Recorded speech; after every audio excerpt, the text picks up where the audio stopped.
자, 얘들아, 수업 들어갈게. 내일까지 하면 우리 종강이고요. 종강 이후에 여러분들이 어떻게 케어하는지에 대해서는 내일 디테일하게 설명을 할 거고, 오늘은 아마 우리 학원 측에서 여러분들 종강이라고 햄버거 같은 거 준비해서 같이 편하게 그냥 오늘은 수업을 진행도를 뺀다기보단 쌤이 그냥 아웃라인을 좀 잡아줄 테니까 이때까지 했던 거 한 번 더 점검해서 잘 들어야 돼. 여러분들이 지금 공부를 예를 들어서 오늘까지 19일 남은 걸로 알고 있는데 수능까지 19일 남은 이 시점에 어떤 걸 공부한다 해서 그 속도로 등급이 변한다는 건 솔직히 얘들아 거의 불가능한 거라 보고요. 그게 모든 과목도 다 똑같지 않겠니? 근데 이런 건 있어. 본인의 원실력, 이때까지 내가 분명히 공부했던 그 바탕을 100% 끄집어낼 수 있느냐 노력은 분명히 하셔야 되고요. 그 기간이 참고로 이런 시점이면 잘 들어야 돼. 실전 감각이라고 해가지고 들어 여기 상남동에 보면 예전에는 3J 애들이라고 했었는데 그게 얘들아 좀 약간 되게 홀리하신 분이 그걸 창립하셔가지고 지금 A닷 학원으로 막 바뀐 학원이 있어요. 그래서 거기 가보면 파이널 애들아 매일 하루에 한 세트씩 푸는 그런 거 있거든. 근데 그거 크게 효과 못 봅니다. 악담하는 게 아니고 그걸 못 볼 수밖에 없는 이유가 실전 모의고사를 매일 한 회씩 한 세트씩 푸는 것 자체는 공부를 하는 게 아니라 실전 감각을 유지하는 거니까 본인이 나오는 점수가 그대로 나오는 연습을 하는 거라 보면 본질적인 공부는 아니잖아. 내 말 이해가? 여러분들이 N수생이고 기본적으로 베이스가 완전히 탄탄하게 다져 있다는 감각하에 여러분들이 그거를 계속해서 푸는 거면 나도 동의하겠는데요. 웬만하면 참고로 그 노력은 하지 마세요. 그냥 이때까지 공부했던 걸 한 번 더 해라 참고로 훑는 게 더 필요합니다. 그리고 실전 감각이라고 하는 거 풀세트로 문제 풀어보는 게 영 불안한 친구들은 일주일에 한 회분 정도를 해라 시간 재고 진짜로 타임테이블을 1시 10분에 맞춰가지고 문제를 푸는 거 한 번 정도 해보시고 그에 따른 집중적인 분석 같은 거 오히려 더 공부를 많이 하는 게 좋아요. 근데 이 남은 기간 동안에 솔직히 그 의미가 없다고. 그럼 나 무슨 얘기냐면 지금 쌤이 이거를 작년 재작년 미소는 알 텐데 이거를 전부 다 싹 다 갈아엎었어. 그리고 최근 트렌드의 경향에 맞도록 다시 한번 리뉴얼된 게 얘들아 이 피날레 웨펀이라는 내 자료고 여러분들이 이걸 수능 시험장에 점심시간에 들고 들어가서 한 번 더 점검하는 자료로 활용하시면 돼. 그리고 마지막에 얘들아 워밍업 지문이라고 해서 몸풀기 지문을 얘들아 참고로 내가 단톡에 나중에 띄울 겁니다. 내 나름대로 어법 문장 분석 한번 해보고 데이트론 파트에서 키워딩 같은 거 잘 보일 수 있는 연습을 할 수 있는 지문을 그때 단톡에 개별적으로 다 연락하는 게 돌릴 테니까 그때 그걸 출력해 가져가시고요. 그걸 문제를 감각적으로 풀면 돼. 그리고 내일 2개의 자료가 더 나갈 거야. 첫 번째 자료는 아주 백투더 베이직입니다. 전치사 이때까지 나온 거 싹 다 정리, 구전치사 정리, 듣기 평가에서 자주 나오는 대화 표현 정리되어 있는 거, 그리고 하나 더 자료가 좀 두껍게 나갈 텐데 그 자료 같은 경우는 카테고리별로 어휘가 묶여져 있어. 예를 들어서 생태 지문이야. 그럼 생태 관련된 단어들이 있겠죠. 심리학 지문이면 심리학 관련 단어들이 있을 거고 스포츠면 스포츠 관련된 어휘들이 있을 거잖아. 그 카테고리를 모아놓은 단어장을 내가 참고로 드릴 테니까 남은 기간 동안 틈틈이 계속해서 그걸 속달하세요. 되시겠지? 이건 얘라 내일 자료 받으면 다시 한번 그 얘기를 해줄게. 자, 얘라 본격적인 얘기를 한번 해보자고요. 자, 우리 표지 넘겨봐. 잘 보세요. 내가 지금 하는 멘트를 그냥 흘려 듣지 마시고 너희가 머릿속에 이미지 트레이닝을 해보는 거야. 자, 11월 17일이 됐어. 당연히 얘들아 그 주는 온라인으로 다 전면 돌아가니까 너희 학교 안 가시잖아요. 그때가 얘들아 엄청 중요하다. 여러분들이 확 풀어지고 핸드폰을 습관적으로 들고 침대 소파에 눕고 이렇게 하는 순간 수능 미끄러져요. 절대 그렇게 하시면 안 되고요. 참고로 긴장감 있게 학원에서 공부를 하던 참고로 얘들아 스터디 카페를 가든 아니면 집에서 공부를 하던 그 텐션을 그대로 유지시켜 주시고요. 16일날 예비 소집이라는 걸 하게 되겠죠. 그러니까 예비 소집을 하면 담임쌤이 너희를 일괄적으로 반에 모아가지고 수험표라는 걸 나눠주게 될 거고 그 수험표에 내가 배정받은 학교와 내가 홀수형인지 짝수형인지가 참고로 거기가 기입이 되어 있을 겁니다. 그러면 예비 소집일 날엔 수험표 나눠주고 그냥 집에 가라 그래. 그러면 오전 10시도 안 돼서 얘가 참고로 빠빠이 하거든? 그러면 어떻게 하셔야 되냐면 그러고 난 뒤에 내가 북림고등학교 학생인데 이번에 시험은 창원로고에서 친대. 참고로 나는 의창구 북림동에서만 이런 참고로 거주를 했다가 저기 교육단지 쪽은 전혀 어떻게 생긴지 몰라. 근데 똑같으면 학교겠지라고 해서 그 다음날 당일날 가보는 거 별로예요. 웬만하면요 예비 소집일날 즉 수험표 받자마자 분명히 얘들아 너희 같은 반 친구들에게 걔중에 같은 학교에 배정된 친구들이 있을 겁니다. 같이 택시 타고요. 내가 내일 시험 칠 학교가 이렇게 생겼구나. 물론 안에 못 들어가게 할 겁니다. 당연히 얘들아 교문 앞에를 바리케이트를 쳐놓고 앞에 크게 얘들아 비포보다 훨씬 큰 종이로 여러분들 수험실이랑 넘버링을 다 해놨을 거예요. 그러면 너희가 얘라 참고로 고사생 같은 거 다 수험 보면 알 수 있거든. 얘라 거기에 내가 저기서 시험 치겠구나라는 건 알 수가 있어. 그래서 그걸 확인해 보시면 돼. 그리고 차분하게 집에 돌아오셔서 남은 얘랑 갈무리를 공부하시면 돼요. 그게 영어가 아니라 다른 것도 마찬가지고. 나 무슨 얘기를 주냐면, 자, 3교시 영어 영역만 얘기를 해볼게. 1시 10분부터 본격적인 게임이 시작된다 치면 그 전에 감독관 선생님이 들어오셔서 분단별로 너희가 나눠져 있는데 시험지랑 OMR 카드를 그 분단별로 개수에 맞도록 다 세퍼레이트를 그 전에 해놔요. 한 10분 전에 들어오십니다. 그러니까 들어오셔서 참고로 1시 10분 전에 애들아 문제는 전부 다 너희 앞에 가도록 해. 그리고 커버지가 어차피 덮여 있으니까 여러분들은 문제가 궁금해도 볼 수가 없죠.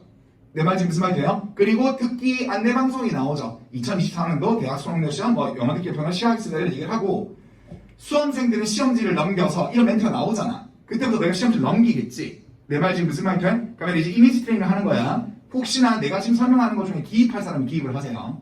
자, 내가 오늘은 내가 준비한 거 시나리오대로 그냥 쭉 읽을 테니까 여러분들이 그대로 움직여주면 돼. 11월 17일 시험지 표지를 넘겼어. 그러면 얘들아 큰 B4에 한 장 넘기면 여기에 본격적인 8-1페이지 시작이거든. 듣기 평가. 다짜고짜 여러분들이 안내방송 나올 때 해야 되는 거는 시험지 넘기자마자 해야 되는 거는 뒤에 18번을 성급하게 문제로 푸는 걸 하시면 안 됩니다. 지난주에 우리 수업했던 듣기 평가 얘기를 하셔야 돼요. 여기에 11, 12번 있을 거거든. 이게 반짝아져 있다고. 이 시험지가 아닌 거고 여기가 시험지라고 치면 여기에 11, 12번이야. 남자의 응답, 여자 응답 고르는 거 있지? 선택지 영어로 있는 거. 여기 한번 읽어놓으세요. 근데 여기는 그냥 가볍게 스캔하고 넘어가도 상관없어. 별로 어렵진 않거든? 이거 한 장 넘기면 이제 8-2페이지가 이렇게 되겠죠? 그러면 여기 13번, 14번에 선택지 되는 걸 읽어놓으셔야 돼. 여기까지? 그렇게 다 끝났으면 참고로 이제 독해를 여러분들 문제를 풀어나가면서 듣기를 들어야 되는 거지. 순전히 듣기만 집중하는 건 좀 아니잖아. 내 말 지금 무슨 말이 됐지? 잘 들어가봐. 내가 어제 수업에 이 얘기를 강조했던 것 같은데, 자, 우리 OMR 카드 이렇게 있잖아요, 그죠? 조금 직사각형만 좀 옆에가 좀 가로가 좀 넓은 OMR 카드가 있을 텐데요. OMR 카드 구성이 대부분 이렇게 되어 있지 않니, 그지? 그러니까 너희 이름 이렇게 얘들아 참고로 이렇게 쓰게 하고, 수험 번호 쓰게 하고, 나는 자라나는 새싹이다 뭐 이런 거 쓰게 한 다음에, 여기가 얘들아 이게 파트가 이렇게 나눠져 있다고. 잘 들어가봐. 얘들아 우리 영어는 몇 문항이야? 45문항인데 무조건 구성이 어떻게 되냐면 1번부터 20번, 21번부터 40번, 41에서 45 이렇게 돼 있을 거야. 여기까지 됐지? 자, 얘들아 이거 그림 잠시만 그려줘. 어줍지 않게 너희 나눈 걸 간단히 좀 그려봐. 잘 들어야 돼. 나는 여러분들한테 무슨 얘기를 하고 싶냐면 시험지를 받아들였었을 때 너희가 실력을 100% 발휘할 수 있는 시험이 되도록 하는 거에 여러 가지가 있는데요. 심리적 부담감을 계속 털어내봐야 돼. 잘 들어보세요. 너희 설마 뭐 최근에 애들아 뭐 하루 전에 엊그제였나 어제였나 경상남도 교육청 친구들 있을 거고요. 얘들아 이렇게 한꺼번에 마킹하면 돼 안 돼? 그 너무 리스키한 행동입니다. 그리고 솔직히 이렇게 한꺼번에 마킹할 수 없는 이유가 여기 어딘가에 있는 30번대 초반에 있는 빈칸 한 성은 끝까지 몇 개를 고민하다가 마지막에 얘들아 다 마킹한 상태에서 얘만 치는 거잖아. 내 말 이해되셨지? 그리고 한꺼번에 45번을 다 마킹한다고 치면 문제를 풀 때 뭔가 불안해져. 내 말 이해됐죠? 그럼 어떻게 하셔야 되냐면 이렇게 하셔야 돼. 자, 내가 하는 대로 이건 하는 거야. 우리 듣기평가 맨 마지막에 장문 듣기라고 두 번 들려주는 16번, 17번 있잖아. 그죠? 당연히 두 번 들으면 안 되고 얘가 그 두 번 들어주는 그거를 다 들었어. 그러고 자 여기에 18번 글의 목적 편집을 있고요. 여기에 19번 신경변화 있고 여기 20번 필자 주장 있잖아요. 맞니? 그럼 당연히 이건 듣기 중에 끝나는 거지. 18, 19는 무조건 듣기 중에 끝납니다. 그죠? 그러면 20번 필자 주장도 쌤 저는 듣기 중에 풉니다 라면 오케이 좋아. 근데 솔직히 20번의 주제문을 찾는 그 노력이 듣기를 왔다 갔다 하기 좀 거북스러울 수가 있거든. 그러면 여기까지 풀고 뒤에 도표 25번이랑 26번으로 자연스럽게 넘어가는 친구들 그냥 넘어가세요. 자 내가 말할게. 어차피 20번까지 다 듣기 중에 푸는 친구들은 여기까지만 푸는 친구들은 가네. 여기를 문제를 일단 빨리 풀어 안 푼 친구들은. 그리고 여기를 1차 마킹을 끝내. 여기를 1차 마킹을 끝내세요. 20번까지 끝내버려. 그러면 진짜 재밌는 일이 생겨. 뭔 말이냐면 여기는 자 가장 미련한 짓. 듣기평가 13번 남자 여자 응답 고르는 거 그때 뭐라고 했더라. 그걸 다 끝나고 곱씹는 애가 가장 미련한 짓입니다. 알지?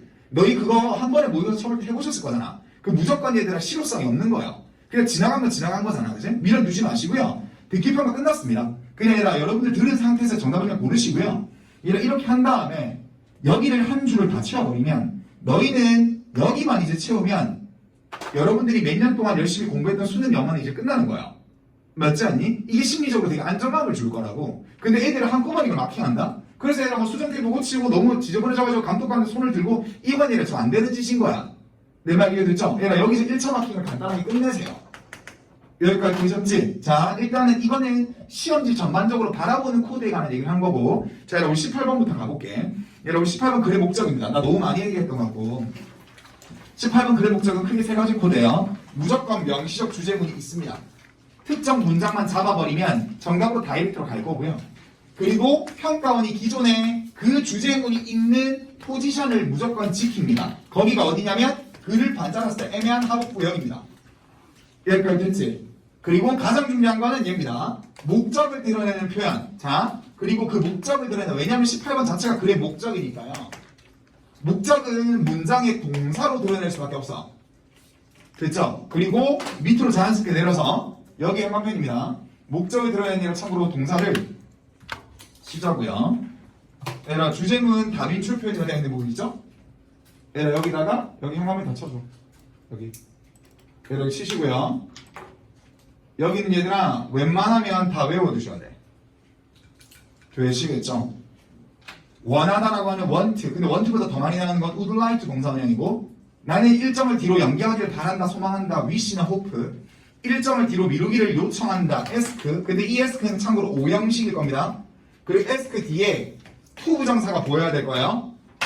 목적격 보어 자리에. 그리고 나는 일정을 뒤로 미룰 것을 제안한다, suggest. 일정을 뒤로 미룰 수 있는지 아닌지를 궁금해한다, wonder if. 이건 인지 아닌지랑 명사절 대괄호가 되는 거고, 나로 하여금 일정을 뒤로 미룰 수 있는지 알려달라, 이런 식으로 할 거란 얘기야. 그리고 참고로 얘들아 그냥 일정 제발 밀어줘, 이렇게 직접적으로 드러낼 수도 있고요. 아니면 일정을 뒤로 밀어줄 수 있겠니? 너가 할 수 있겠어? 내가 일정 뒤로 밀어도 될까? 이렇게 의문문으로 가기도 해. 이거 외엔 안 나와. 무조건인 겁니다. 그리고 얘가 여기 어디가 있을 거라고. 여러분들이 초반에 안 읽힌다고 해서 전혀 계획치 할 필요 없어. 과감하게 스키핑해도 돼. 여기까지 괜찮죠? 실제로 이번 6월 평가원에 나왔던 표현 보시면 이거 나왔던 거고요. 이번 9월 평가에 나왔던 게 아니라 참고로 여기 나왔던 거고, 이게 결합되어 있던 거죠. 그러니까 이것들만 아니라 참고로 제대로 주안점 있게 보시면 돼. 그래 목적은 간편하게 해서 참고로 이렇게만 보고 넘기세요. 그리고 이제 주의해야 될 건 얘는 한 번 더 여기 한번 쳐줘. 우리 편지 글이기 때문에 일반적으로 얘들아 이 목적이 선명합니다. 축하한다든지 이번 9월 평가원이 우리 지역사회를 대표하여 피겨스케이팅 나가는 선수를 응원하려고 하거든요. 응원이나 축하나 요청이나 추천이나 설명이나 경고나 통보나 이런 류의 글을 읽을 수밖에 없어. 편집으로서. 되시겠죠? 애매한 글은 아닙니다. 자, 글을 넘길게. 자, 얘가 필자 신경변화인데요.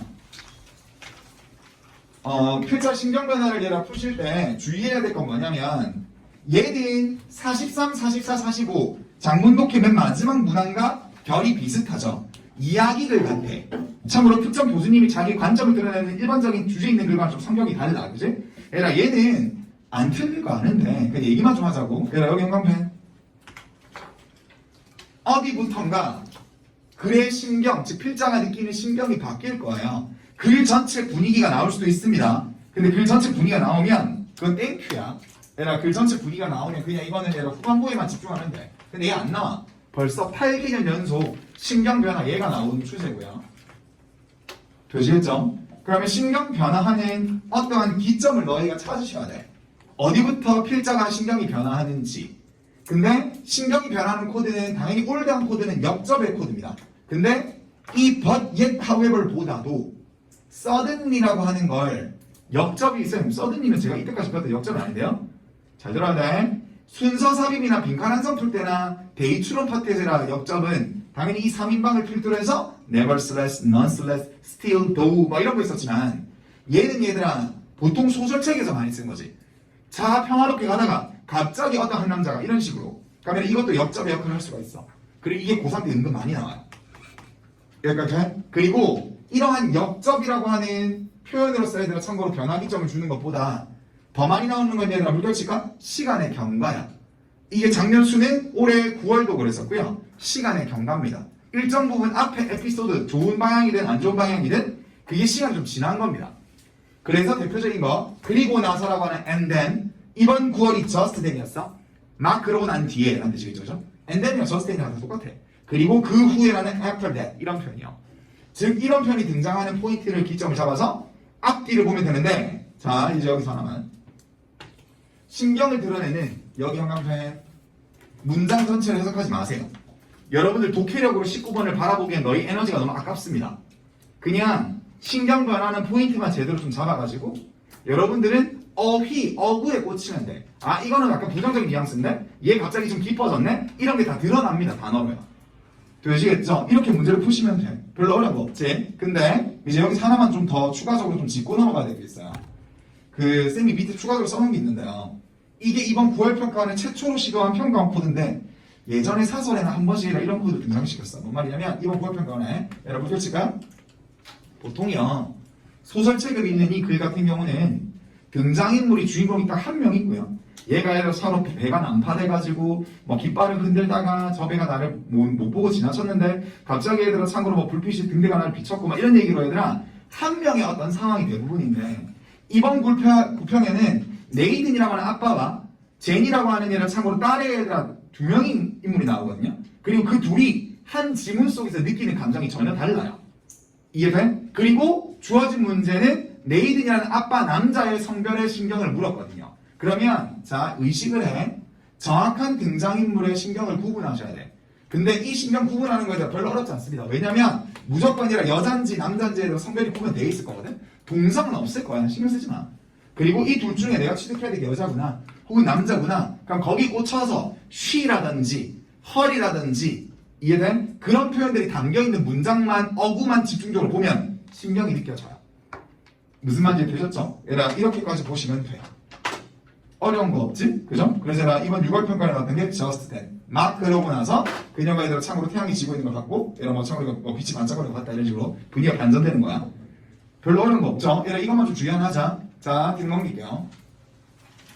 아 그리고 자 이거 하나만 더. 사설은 자, 불안하니까 1번부터 이렇게 5번까지 있을 거야.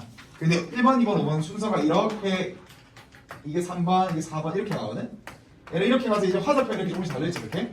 근데 무슨 말이냐면 신경이 여기서 여기 이렇게 바뀔 거라고. 근데 바뀌는데 애매하게 바뀌잖아. 여기 부정적이었다가 더 부정적이고 이런 게 아니고요.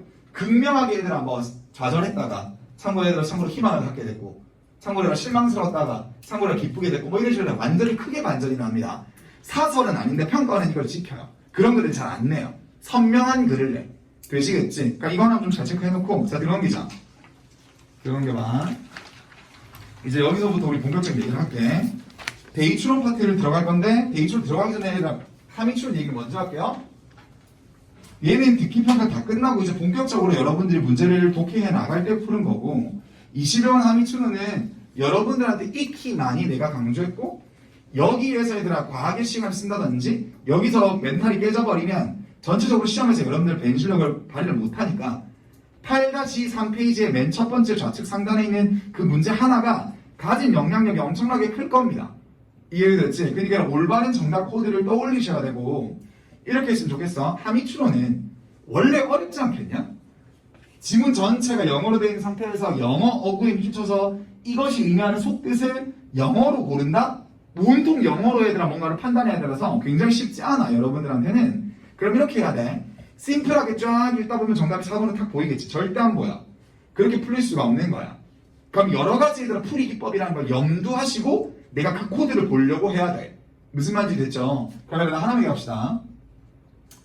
일단은 다 알려줬던 거 정리 한번 해볼게. 문항 번호를 보면 2018년도 절대평가 9월 평가부터 이 유형이 등장했는데 문항 번호를 보면 21번이니까 그래 뭐 찾는 거지? 주제 찾는 거야. 근데 이거는 현실적으로 불가능해. 너희가 영어로 된 선택지에서 영어로 주제를 딱 한 문장으로 정리할 수 있는 걸 찾는다? 불가능해요. 이건 쓰지 마시고요. 얘들아 문항의 형태를 보면 이런 거죠. 자 그림을 간단하게 좀 그려볼게요. 얘들아 이렇게 지문이 이렇게 있어. 지문이 이렇게 있고 어딘가에 들어서 처음에 이렇게 밑줄 어구가 가 있다고. 그러면 여기 위에 텍스트가 원래 있죠, 그죠? 글자들 영어 글자들 막 꽉 차 있습니다. 근데 이거를 없다고 생각하면 얘들아 그리고 선택지 영어잖아 주제에 있는 글에. 그럼 뭐처럼 똑같다고? 빈칸한성처럼 문제를 푸셔야 돼. 당연한 거죠, 그죠? 그러면 빈칸한성처럼 문제를 푼다는 본질적인 정의는 여기 형광펜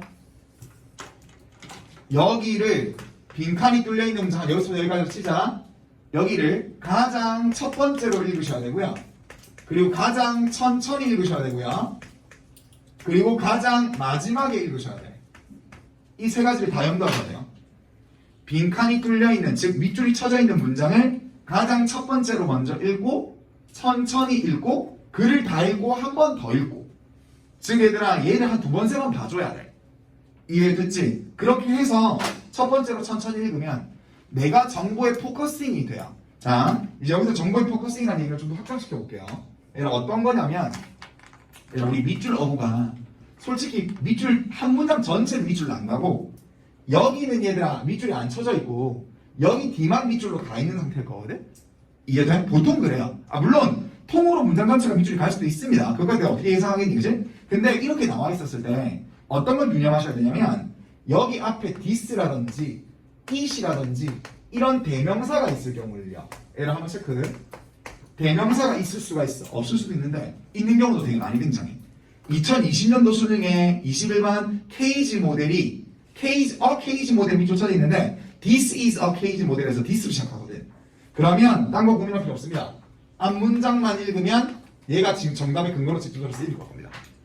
그래서 얘는 앞 문장을 확인해 주는 게 되게 중요해요.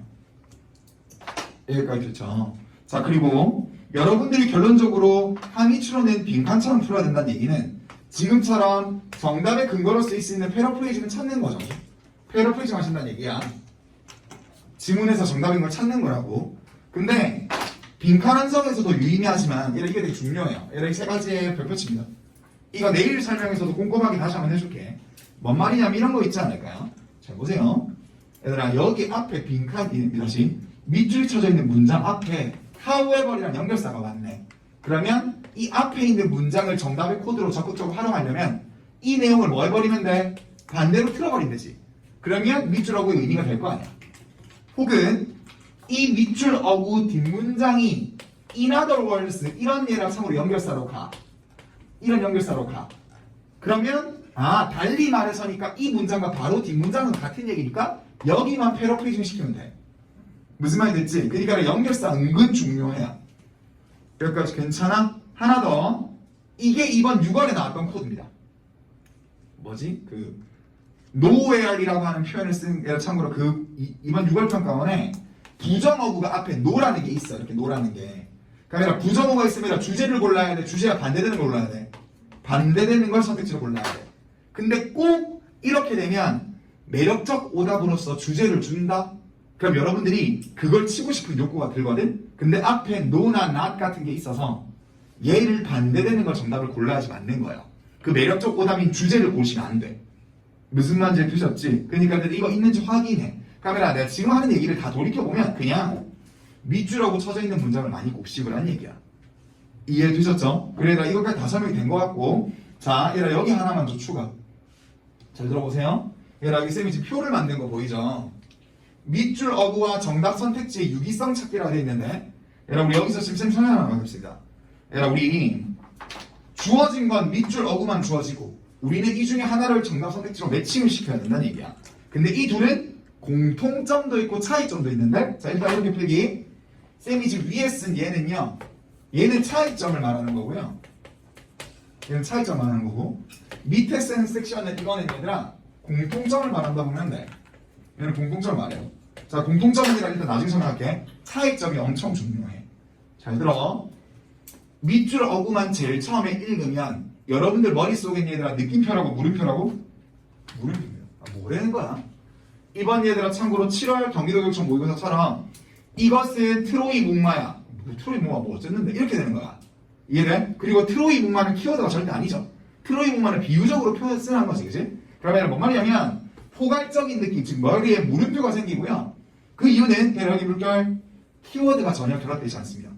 그럼 여러분들은 이거를 찾아가야 됩니다. 이건 당연히 얘들아 지문 속에 있겠죠. 지문 안에 무조건 키워드는 곳곳에 다 숨겨져 있을 겁니다. 잘 보일 거예요.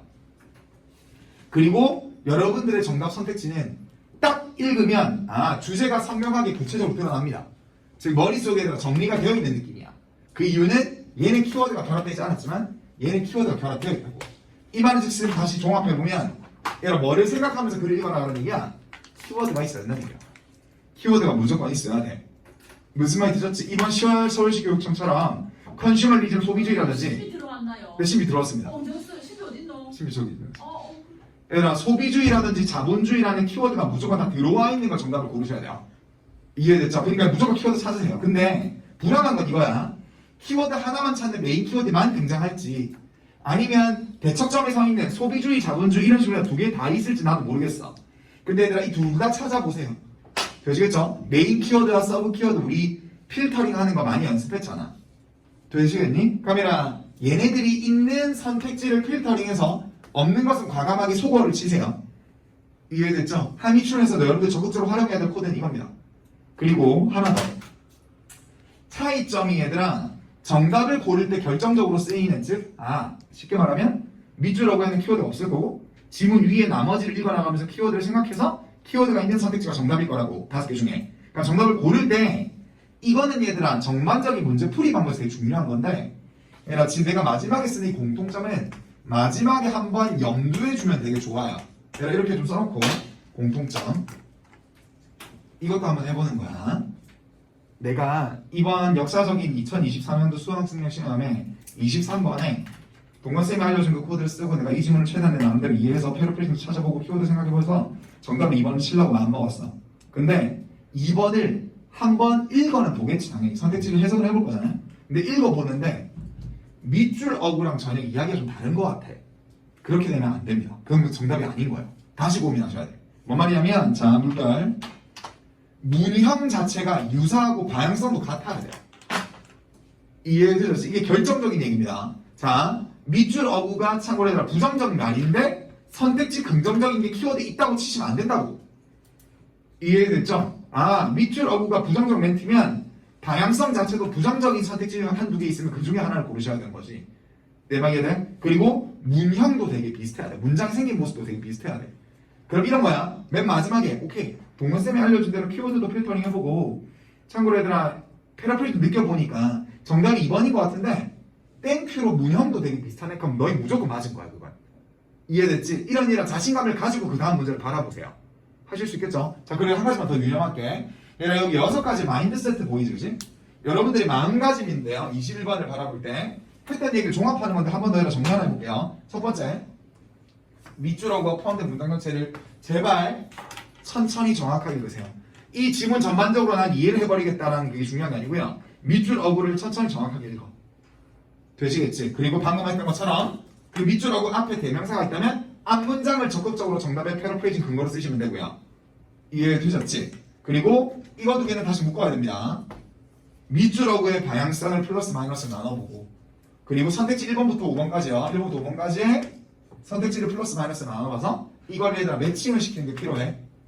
되시겠죠? 플러스면 플러스 선택지 중에 정답이 나올 거고요. 마이너스면 마이너스 중에 정답이 나올 겁니다. 당연한 건데 되시겠죠? 그리고 지문에 집중하세요. 또 오버하시면 안 돼. 같은 얘기인데 이 단어를 조합해가지고 아주 고차원적인 얘기일 거야 이렇게까지 생각하지 말라고. 되게 심플한 얘기일 거예요. 그러니까 지문의 텍스트에 보이는 그대로 집중하시고 마지막 정답이라고 생각하는 선택지를 밑줄로 대체했을 때 뭐 말이냐면 밑줄 어구랑 정답 선택지는 결론적으로 같은 얘기하는 거잖아요. 그치? 그러니까 이 선택지 내가 2번을 고르기로 마음먹었는데 이거를 빈칸 자리 밑줄 자리에 넣었었을 때 어색함이 안 느껴진다면 그거 맞는 거예요. 되시겠죠? 자연스러운지를 판단해주세요. 이것까지 다 염두해줘. 다짜고짜 해석력으로 부딪히기엔 21번이 좀 많이 어려울 거야. 그러니까 이것들만 잘 활용하시면 돼.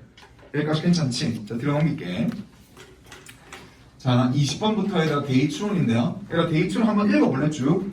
쌤이 얘들아 참고로 정리해놓은 게 무슨 얘기인지 한번 읽어봐.